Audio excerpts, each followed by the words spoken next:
That's kind of cool.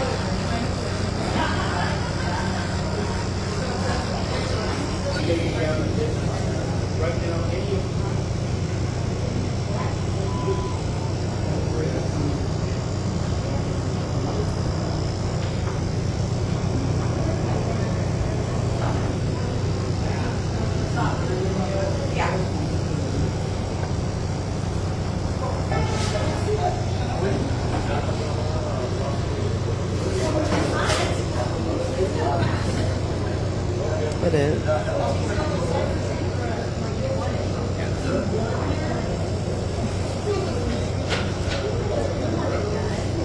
Why not?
Hello everybody, this is Ron from RT's Garage. Wanted to check in. We hooked up the old 1500 Ram in the trailer, and we headed out to a little town called Cashmere. I was kind of surfing Marketplace, and you know, as usual, most people ended up kind of coming upon a deal, but as things go, we ran up on another deal after we had secured the first deal, and so kind of too good a deal to pass up. So we end up having to, spend a couple days on the road picking up a couple of different vehicles. So I'll show you the first one. The first one was in a little town called Cashmere, Washington, just outside of Wenatchee. And it came with the special bonus, which I'll show you that as well. So here's the first. This one is really nothing special. It is an 80 Dodge Aspen. I prefer to have a 75 or 76, they're to me a much better vehicle. Don't pay attention to the Wagoneer in the background, or Cherokee in the background, because it was just a vehicle the donor for the motor for the wife's gremlin. Anyways, this car actually, I think it looks kind of cool for what it is. Problem is, slant six car, 7 1/4 rear end. I'm not positive what I'm going to do with this, but it has the cop car wheels on it, and the dog dish hubcaps, trim rings. It's got a nice little setup for wheels. The interior is pretty trashed. Honestly, I haven't looked at it myself that much, but the dash, somebody just completely tore it apart. Looks like there's pieces of it down here and over there, and the headliner looks decent. Looks like it has both bucket seats and all that. Body's pretty nice on it, really. Again, for an 80, it's in pretty good shape. Somebody changed out the trunk lid. I don't really see any rust, but of course it's been painted. That was a big selling point in this car too, the fact that it didn't have any rust. No grill, which is unfortunate, but honestly, I don't really know what the plans are for this car, but we'll have to kind of wait and see on that. But for the price and the little bonus that it came with, where I'm headed over right now to show you that, I couldn't really turn it down. It was worth the drive. And like I said, I'm walking over to the thing that came with it. And this is it. Yep, 440. I think it's a 78 model. It 4-barrel motor, like most motorhome engines. That is exactly what it is, the motorhome engine. It has a trans with the fixed yoke tail shaft and all that, but low compression, low horsepower. But I paid $500 for a rebuildable 440 any day of the week, just even for the block. Now, on for the show you the second thing we acquired. We went up to a town called Omak for this one, which is like a couple hours north of us, towards Canada.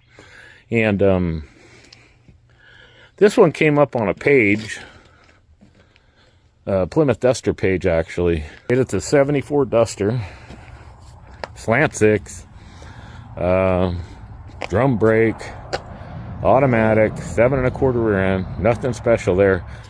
The condition of this car is just beautiful. And you really just don't find them this way anymore. The last Ester I had, it had a half vinyl top that was rusted out. I had to put a roof skin. I had to put a quarter panel. Yeah, it was a pile of crap. And this one, the only problems that I see with this whole car is that little bit of rust right there.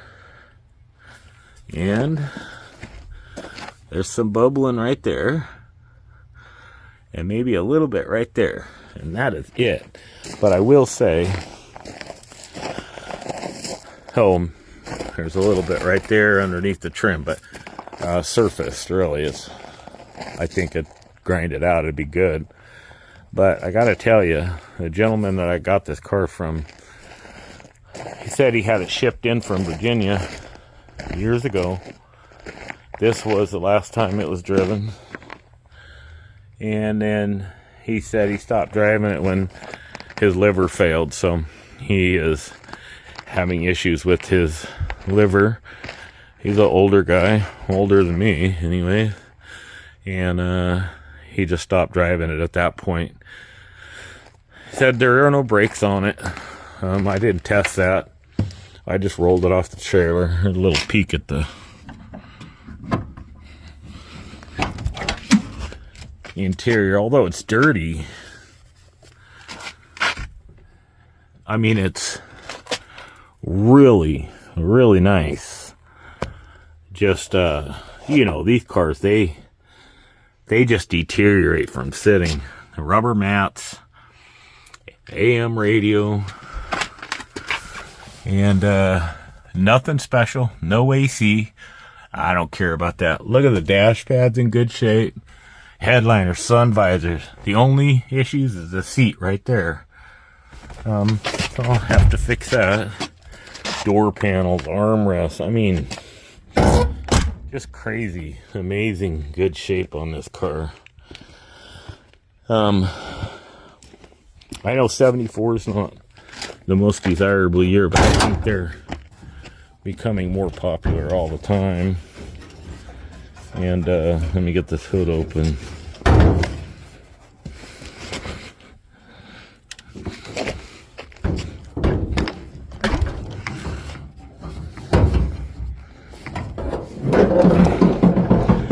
Nothing really to see here. Slant 6. Pretty well all original. Dirty as can be. You know what happens when things sit. Somebody has painted upper part of the cowl and the tops of the fenders, and I don't understand why they did that, but I'm gonna assume this is a 225, and if I'm being honest with you, well, let's see what it says over here. It is indeed a 225. Power steering. Again, I kind of wish it was manual steering, but that's fine. As far as the 225, I could care less, because I'm really leaning towards throwing a cam in that, and four-barrel intake. Well, it has a four-barrel intake, so just kind of changing, putting a carb pan and maybe a set of headers on it, cam, and dropping that in there with a different trans, or swapping out the tail shaft on that trans, and big block swapping the Duster. Now this Duster, I got it for, again, a super good price. It came up unexpectedly, so we jumped in the car or the truck as fast as we could and got there, so we didn't want to miss out on it. So here, with this car, we came also 2 little bonuses that we weren't expecting. And, you know, parts is parts. I can always use parts. So, came with it. This is a 78 model 318 2-barrel. Big deal, right? Still looks like a truck motor, but it looks at the mounts. It does have a car pan on it. No, that one's got a truck pan. And 727 trans. This one is an 85 model, 727 trans. This one does have a car pan on it, but it has a truck mount. So not really sure what to think about that. But a 85 model 318s came with, well, they started converting over to roller motor, so it might have a roller cam. I know the 78 model has that, it spins free. It's not locked up. I already checked it. The 85 model, I haven't been able to verify whether it's locked up or not, but the guy said it isn't, so I'll take his word for it. But again, also the 85 model would have the High Swirl 302 heads, so really good heads on it. And I could drop one of them engines in this Duster, which I think was what he wanted to do. But I don't know. I think a big block swap this Duster, disc brakes, a 8 3/4, and I'm gonna have to repaint it. But the bodywork is really good, so it shouldn't be that big of a job. But we might change the color slightly. Interior, I want to leave alone, because I really like the stock appearing bench seat interior. That's just me. It'll get different wheels and tires, because I'll have to go big pattern. But if I do all that or not, the car regardless will be for sale eventually. I don't want to sell it without doing anything to it first. I'm gonna play with it. It's kind of a builder. So besides, I have that to build, and I have that Dart to build, and I have that to finish, and I also have Gramps 55 truck in the garage, and also have Trina's Gremlin, which is I got a 360 that's painted, ready to go in that thing. And also I picked the black D100 up recently on the other side of the Chrysler 300. So that's a feel. So anyways, just wanted to touch base with you guys at the end of this video and show you what we're up to. Maybe I'll do a will it run on the Duster. I'll probably get the Slant 6 running and maybe drive the thing down the road, get the brakes running fixed, and take it down the road before I tear into it. But for now, that's it. And you can see the Aspen out in the distance there. Okay. Well, for now, that's all I got.